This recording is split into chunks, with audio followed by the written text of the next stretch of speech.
All right, folks, we're back. Episode 14 of the Bibs Corner podcast.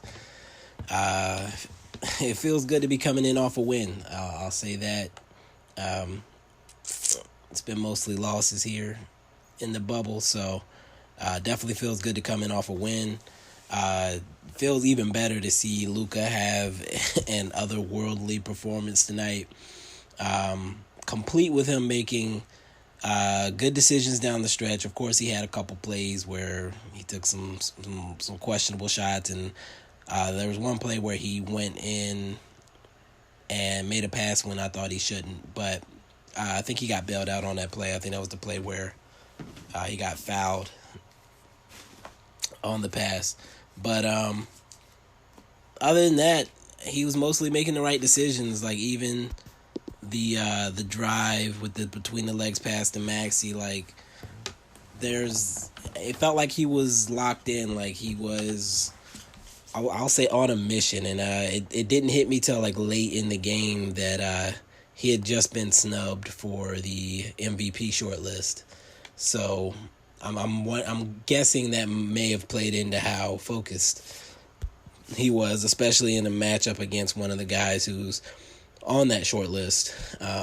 But yeah, he was on another level. He was locked in. He was making his reads. He would drive, and if he was doubled or tripled even, so there was a couple times where he was quadruple teamed, he was moving the ball and finding the right guys. Didn't have a turnover until the second half, I don't think, and then had like a really bad one late. Or his first turnover actually was a really bad one, but for the majority of the game, he was making the right decisions, and that was good to see. On the other end of the spectrum, we have KP, who did not have a great game. I think he didn't really shoot great last game either, but in this game, it was noticeably off. He was still getting his shots for the most part, but I think him and Luka actually took the same number of shots. We'll get into the stats later, but again, he did have an off shooting night. Fortunately for us and for KP, Dorian Finney-Smith was there to pick us up. It's overshadowed, of course, by the ridiculous game that Luka had, but tonight was actually a career-high game for Dorian Finney-Smith, 27 points for him, a career-high 27, and this is his third game this season, and actually third game in his career over 20 points, and we're actually 3-0 in those games, so something to keep in mind for later, I'll say. But overall, I just wanted to open up with that. Luka was ridiculous.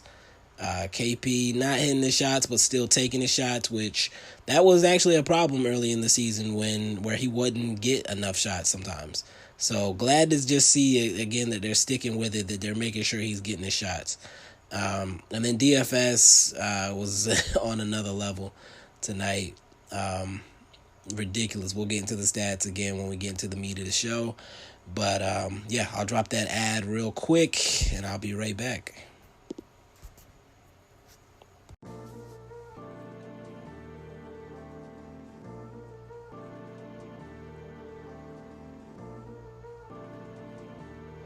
Okay, welcome back to yet another edition of the Bibs Corner podcast. Again, this is episode 14.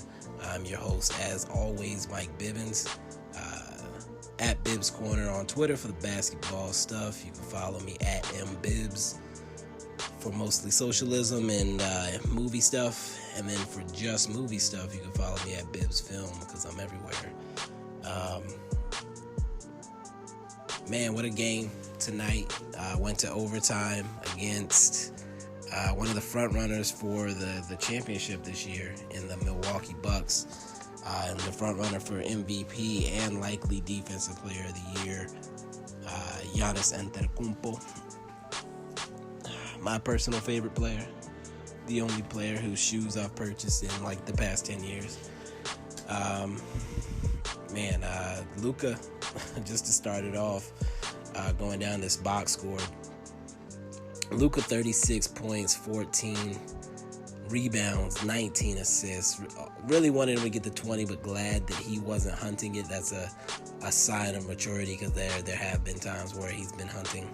Some stats: 12 for 24 from the field, 9 for 10 from the free throw line. That's important. Again, going back to the past few podcasts, I've talked about having to get these guys to the line, Luka and KP. So Luka did it. He got his 10 free throw attempts. He made 9 of them.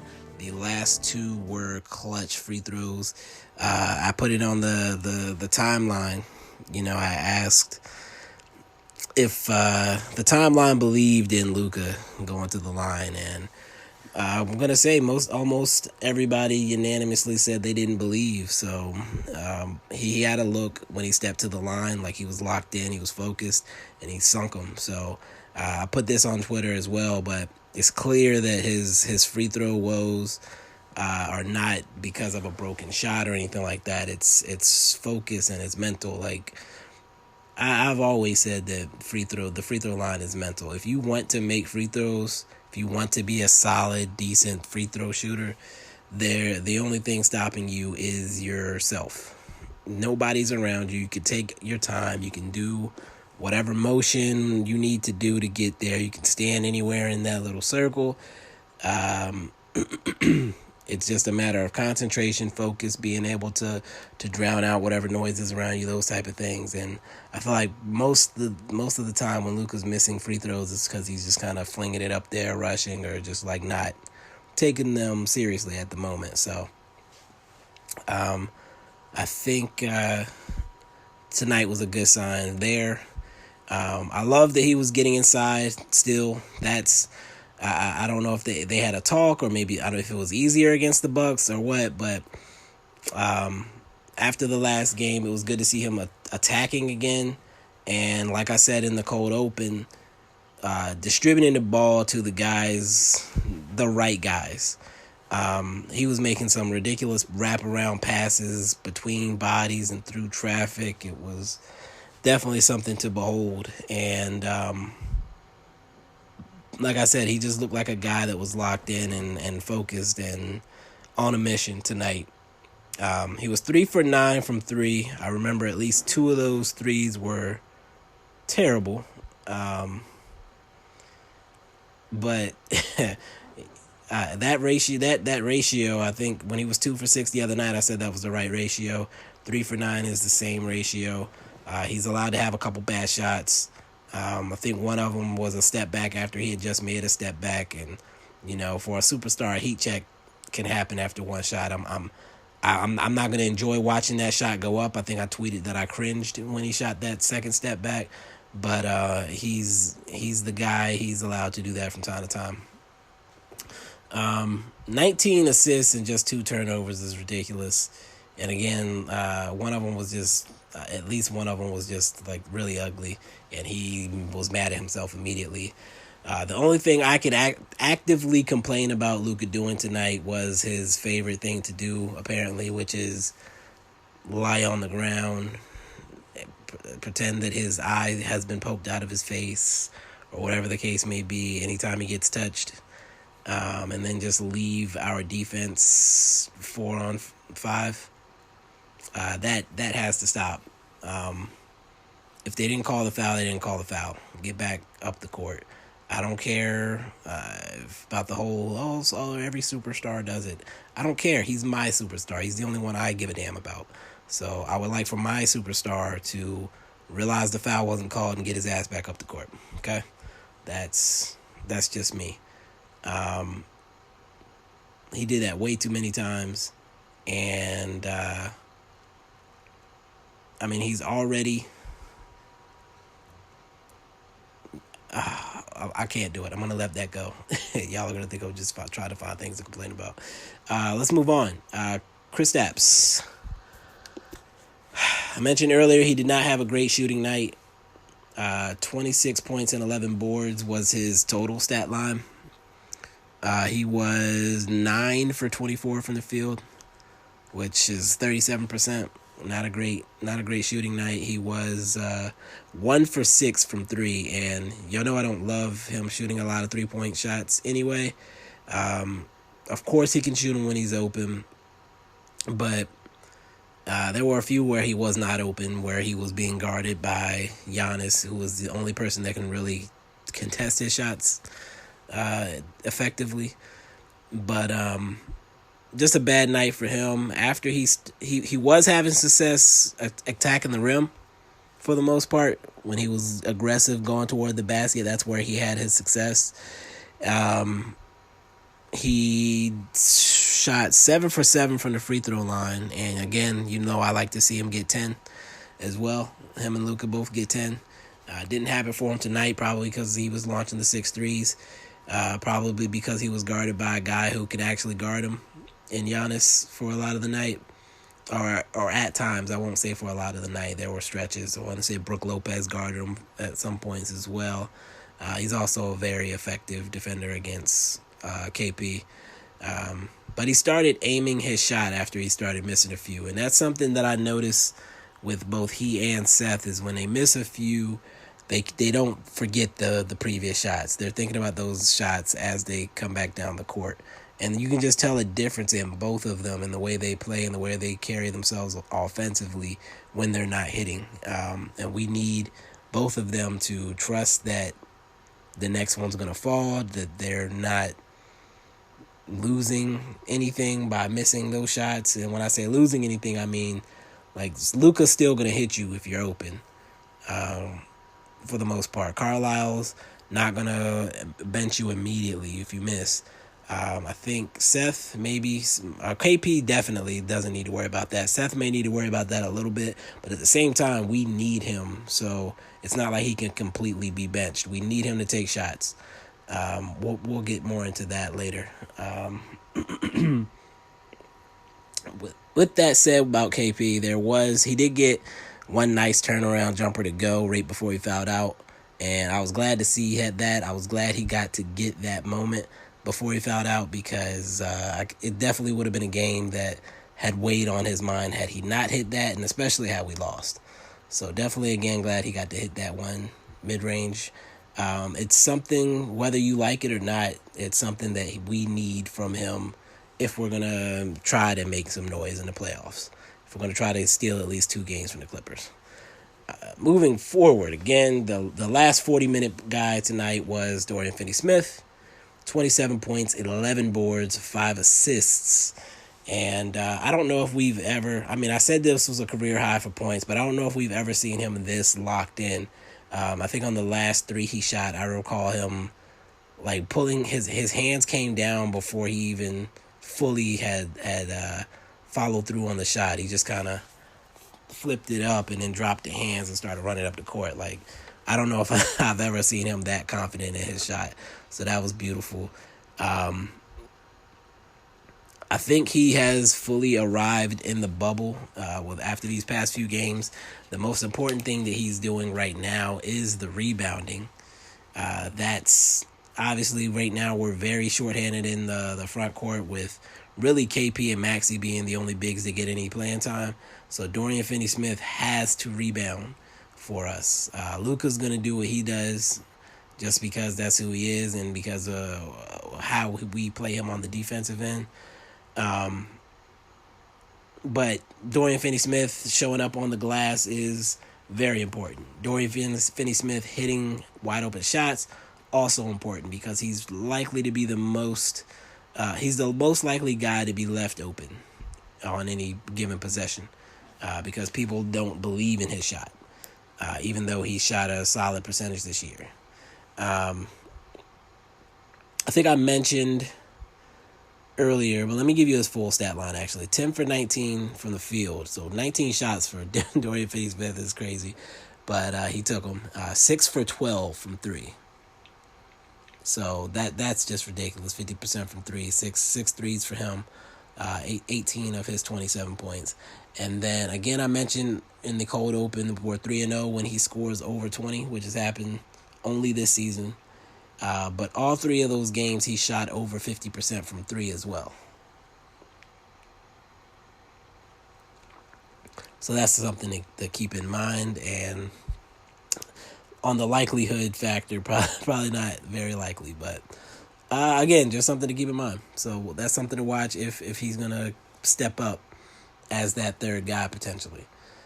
Speaking of guys that should be stepping up to be that third guy are the last two starters. Let me take a sip real quick.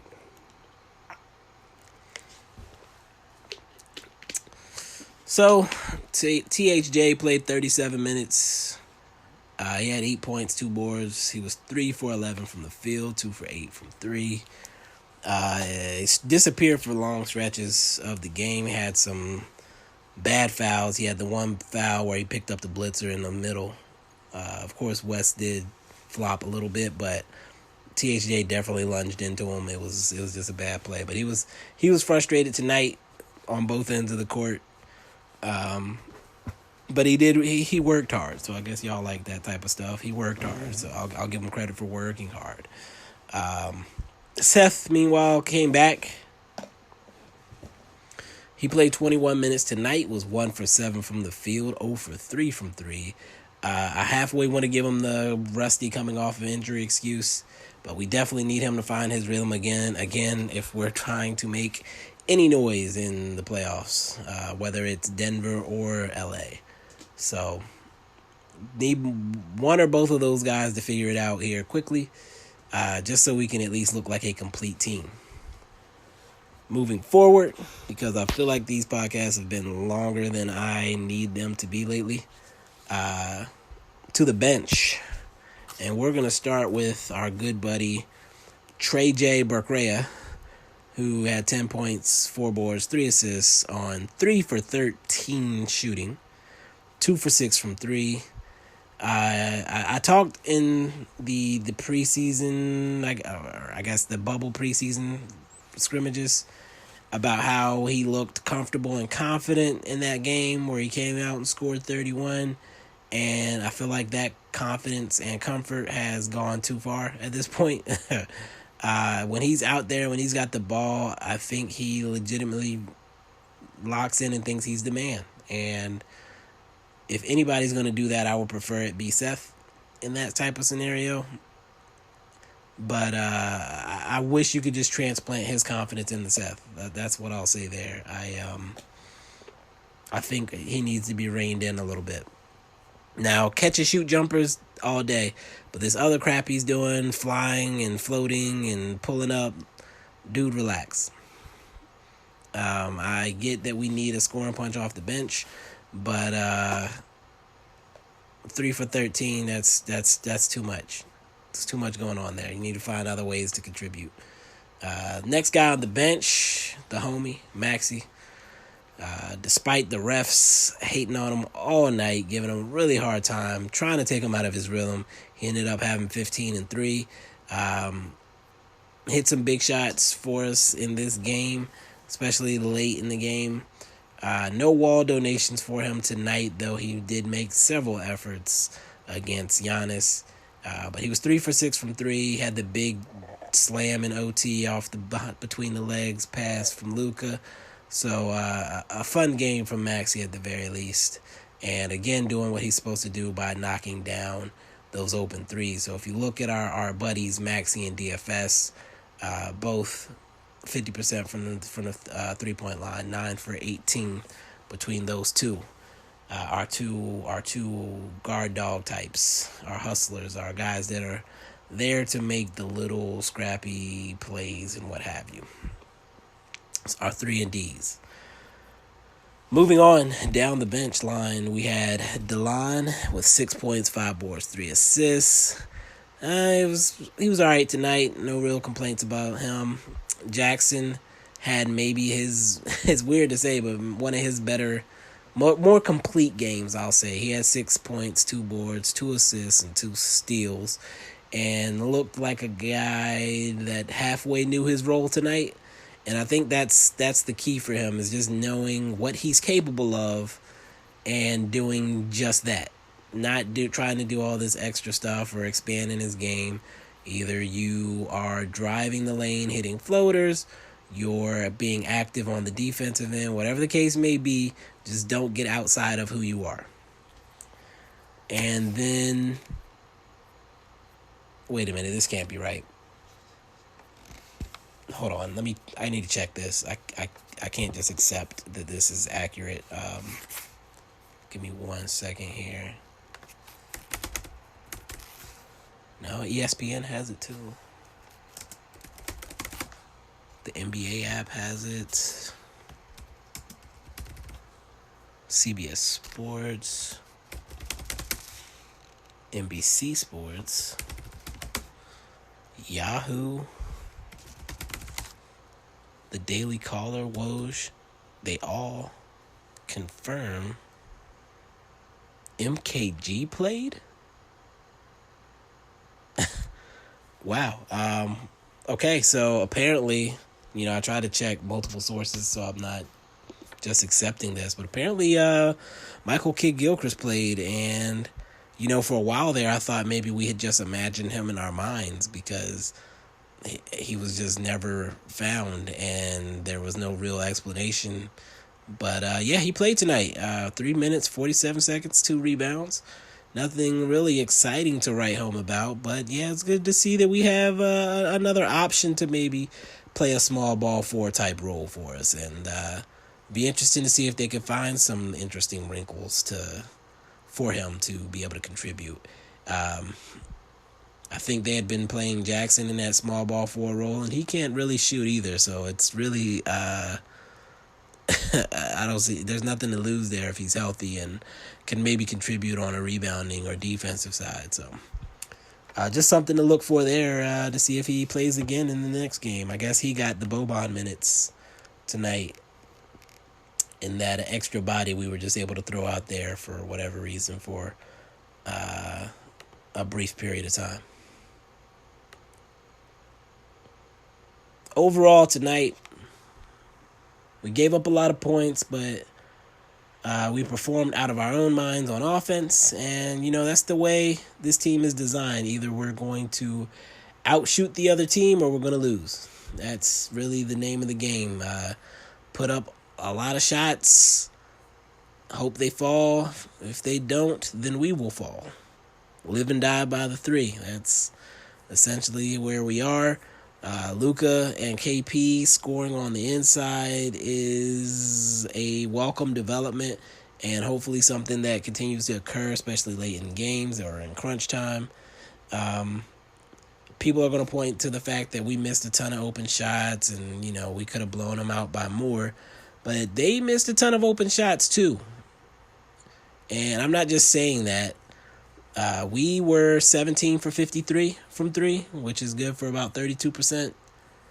And they were 15 for 44, which is 34%. So I could think of many times where we blew defensive assignments because that's just what we do. And left a guy wide open, especially there was one at the end of regulation with George Hill. Wide open. If he hits that shot, the league leader in 3-point percentage, then we don't even go to overtime. So just something to watch there. I don't want to get too. I don't want people to think that this was just an all-out great game from the Mavs, and that there wasn't also some bad elements from the Bucks that came to play here. Speaking of bad elements, Giannis, for example, was 1 for 7 from 3. And 7 for 14 from the free throw line. Let me repeat that. Giannis was 1 for 7 from 3 and 7 for 14 from the free throw line. That was a tongue twister. 7 for 14 from the free throw line. Okay, we're going to let that go. Say that 5 times fast, though. I'm not going to try to. He had 34 points, 13 boards, and 5 blocks, but he left a ton of points on the table with those. Missed threes. If he hits 1 3 and 2 free throws, it's a different game. 7 missed free throws. We can probably give Maxey credit for a lot of that because he was throwing a lot of stuff short after the kick to the huevos. So I think maybe he wasn't able to fully extend like he needed to on those attempts. perhaps. Now I'm speculating, but yeah, we won the game. And I'm going to shut up, and I'm going to go to the question portion, because I will refuse to put it out in an hour-long podcast. Be right back.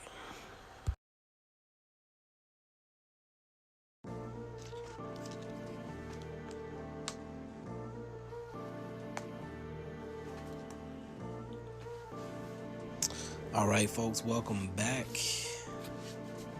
It's time for the questions, and had to pretty much beg y'all to get these questions in, but it's whatever. I did get plenty of questions from you guys. I'm actually about to do a check right now to make sure there aren't any additional good ones that I may be able to add.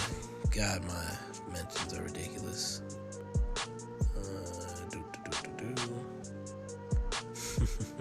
I actually just got a really good one right now.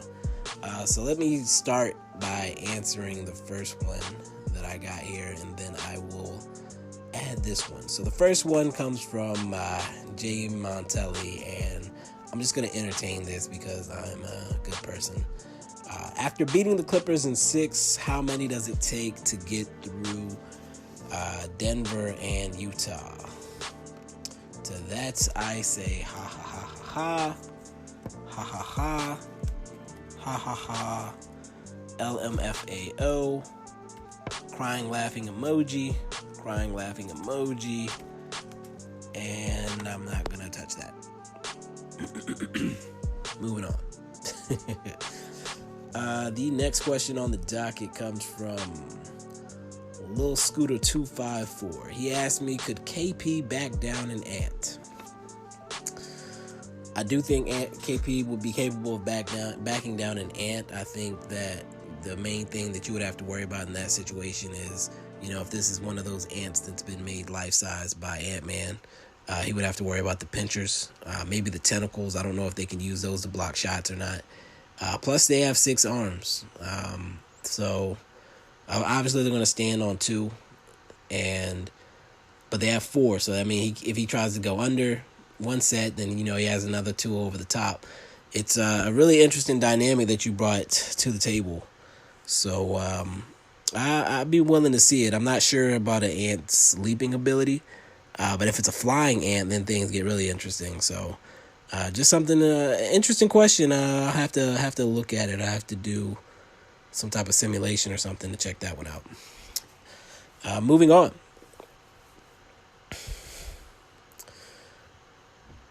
What were my thoughts on how open Hill got on the last second shot, or the last shot of regulation? I mean, that's part of who we are. And, we're going to give up a lot of open shots. If guys are actually hitting, then we likely lose. Fortunately for us tonight, the Bucks were not hitting, and so we won.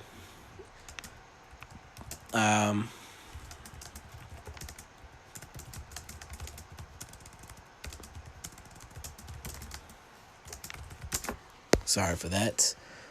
The next question. I'm just going to move on.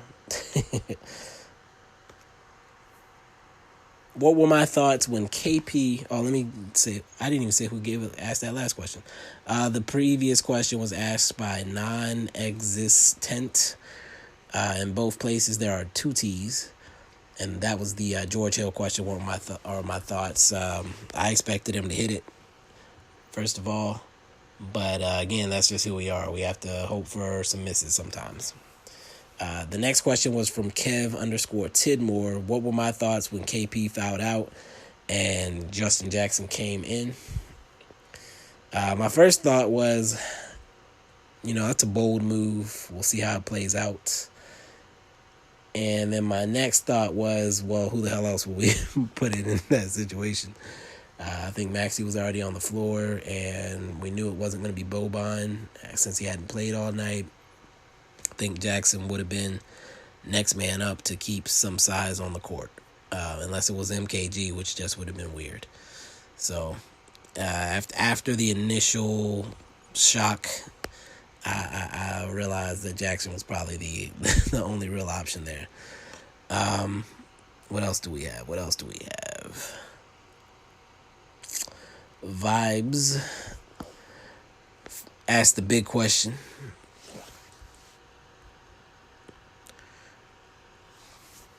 what were my thoughts on Luka not being named an MVP finalist?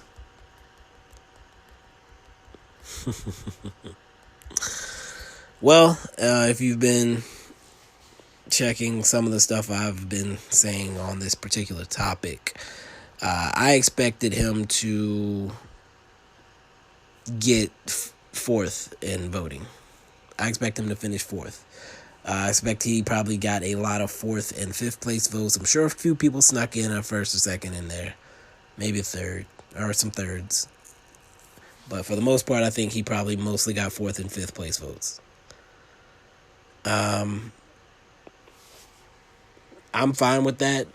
I think that this probably confirms my thoughts on the subject, because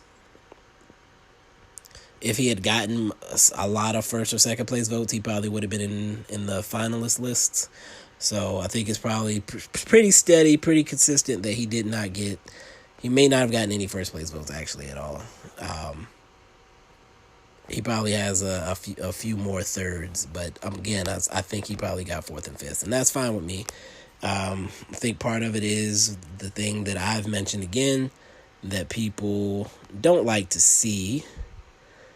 You gotta earn it. When I say earn it, I don't mean through your play. I mean, it's too early for him. He hasn't been in the playoffs yet, so he hasn't done it on the highest stage. I know that shouldn't matter, but I think next year is the year where we could start complaining about him not being on that list. So this year, again, they basically, when he finishes fourth or fifth, that's them acknowledging that he's coming. And then from here going forward, is when we can start talking about him being snubbed. So I'm not considering it a snub right now. So that's where I land there. Moving forward, Ghostface Drill asked if Dorian is our third best player.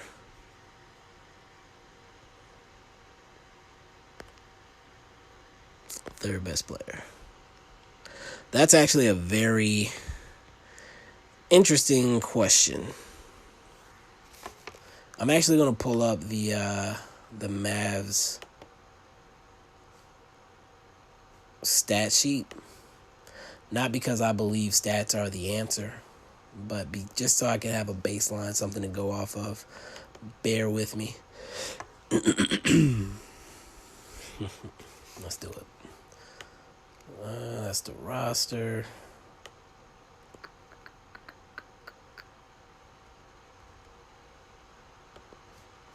Brunson.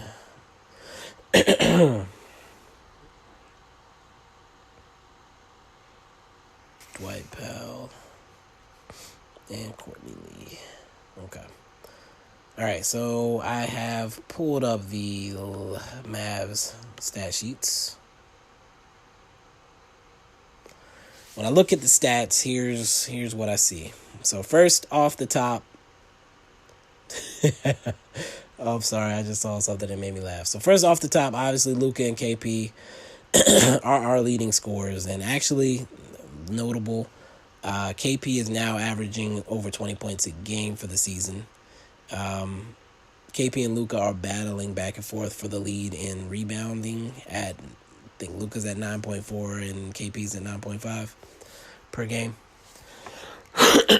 Trey Burke is actually our fourth leading scorer right now with 13.3 per game in his four.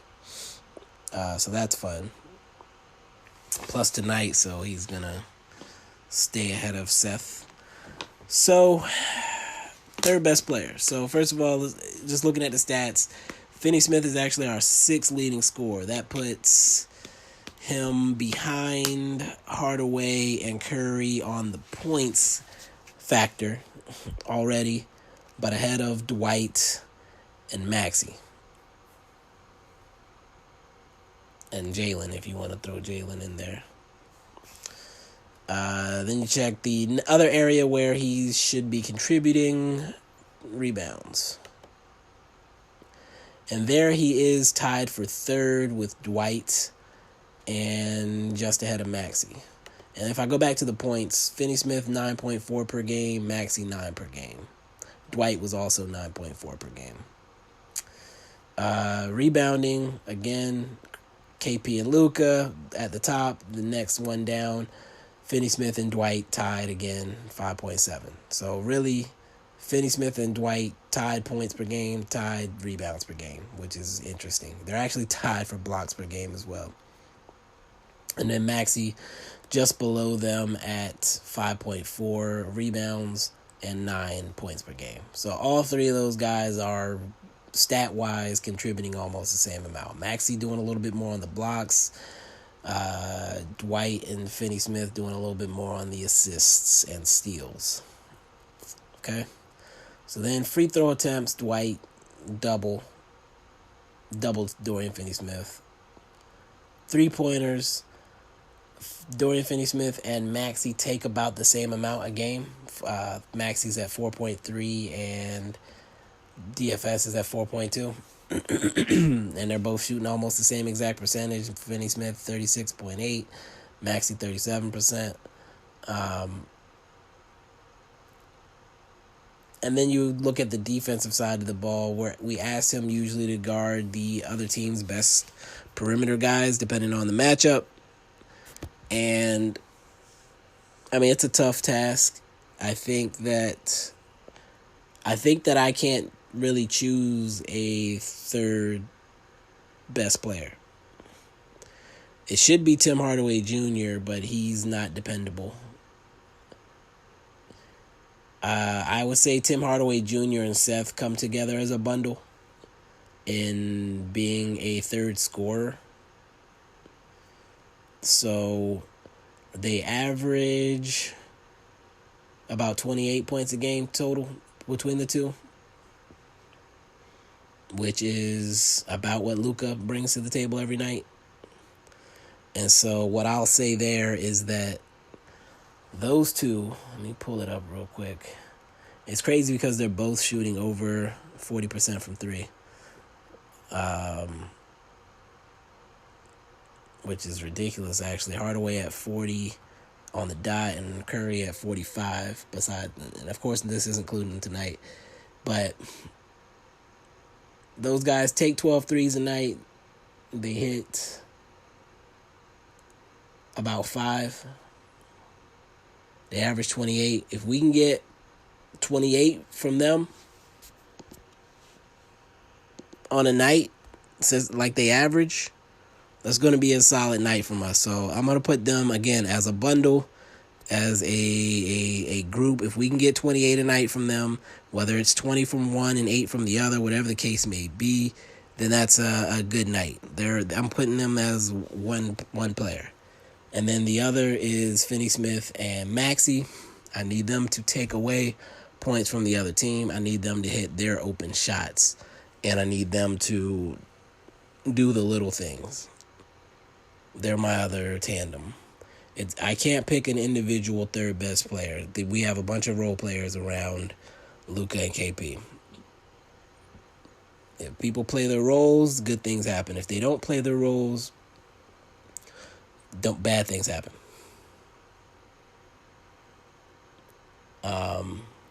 We are definitely looking for that third guy. Still, there is no third guy that can be depended on. And unless you can be depended on, I'm not calling you a third best anything.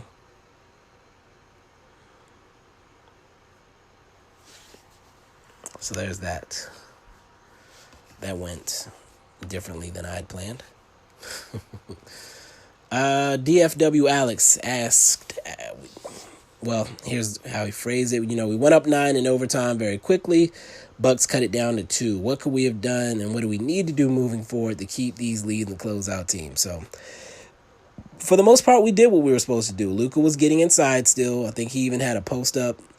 KP was posting up. They were giving him the ball. We did most of the things that we were supposed to do. I think Luka had the one possession. I don't remember if it was. Yeah, I think Luka had like one possession where he took a bad shot, and then another possession where he made a bad pass. But again, for the most part, this game in particular, we did what we were supposed to do down the stretch offensively. Defensively, I would like to see us key in a little better. People guard their men, stick to their men, make the proper rotations, things like that. That's defensive focus. That having someone direct traffic on defense, whatever the case may be, that needs to occur at a better clip. That's pretty much all I would say there is continue to do what we did tonight in getting the ball inside and getting to the foul line, or just taking advantage of putting pressure on the rim and putting pressure on the other team to defend the rim versus coming up and launching threes. When we do that, then usually good things happen. Tonight that happened to be the case. So moving on. Rye, I don't know if it's Michael or Mikhail. Is it time to move Seth to the bench? Yes it is. I would much rather have Seth lead that bench unit and come off knowing that he's the guy of the bench unit than Trey Burke at this point. It looked like Trey might be able to handle it at one point, and that ship has sailed. I'm done with that. I would rather it be Seth. I feel like he can be more effective in that type of role. Dorian Finney-Smith seems to have found his shot, so I think we can put another guy there as that fifth starter and provide ourselves more off the bench with Seth. And I want to see Seth more holding with the ball in his hands. And I think that's the way to do that. Having him with Luka, Luka's continuing to have the ball, and so that makes that kind of pointless. Unless, if we're going to play Seth and Luka together, I want to see Seth handle the ball more. I don't want Seth to just be a spot-up guy. I think he's better and we're better when he's making decisions with the ball in his hands. Now, of course, it has to come out eventually. He does have a good shot, but I like Seth with the ball in his hands. So make him the point guard of the second unit. Make him the guy that comes in when Luka comes out. That's my 2 cents on that. Caden117 said, who is the key to a deep playoff run?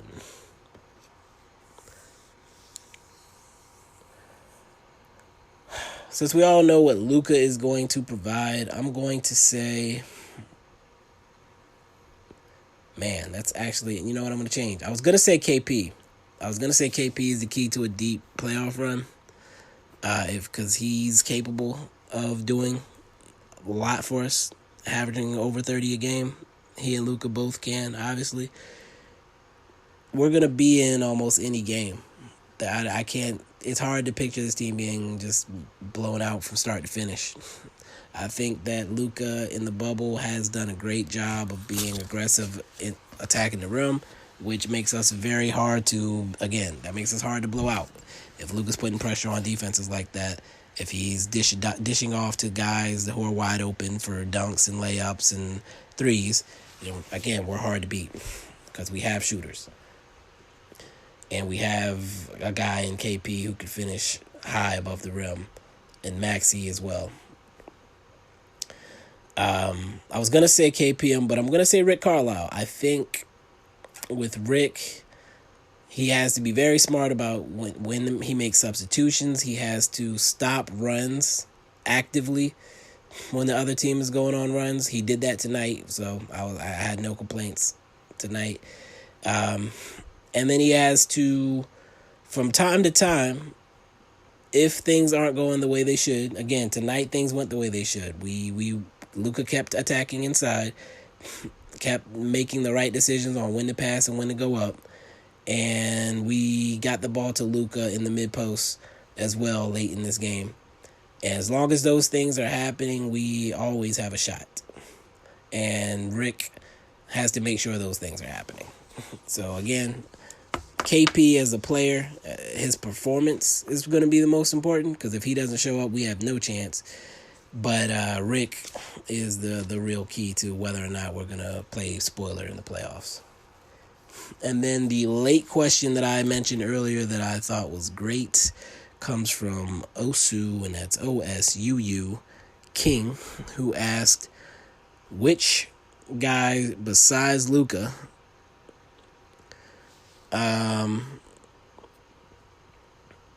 do I expect to see on the team in 5 years? That is a very difficult question to answer, because let's first look at the ages of these guys. So, of course, Luka will be 25 in 5 years, or 26, and Kristaps will be 29, 30-ish. So they'll both be really, KP will be in his prime. Luka will be, we can call it his prime. We don't know how he's going to develop athletically. Tim Hardaway Jr. will be 32, which puts him at the back end of his best years. Trey Burke will be 32. Seth Curry will be 34, 35. Dorian Finney-Smith will be 31. Dwight will be 33. Maxey will be 33. Brunson will be 28. JJ will be very retired. DeLon will be upper 30s. I'm not going to even go further down this lineup. The best shot of anyone to be on this team in 5 years is probably Finney-Smith. One, because he's younger than most of the rest of the guys on this list. Two, because of what he does. And the fact that we've developed him and we'll likely be able to keep him on a decent contract. I think Jalen is eventually going to leave for his own team, whether that's in a trade for us to get some veteran depth or whatever the case may be. I think that Dwight depends too much on his athleticism to be effective the way he would need to be in 5 years.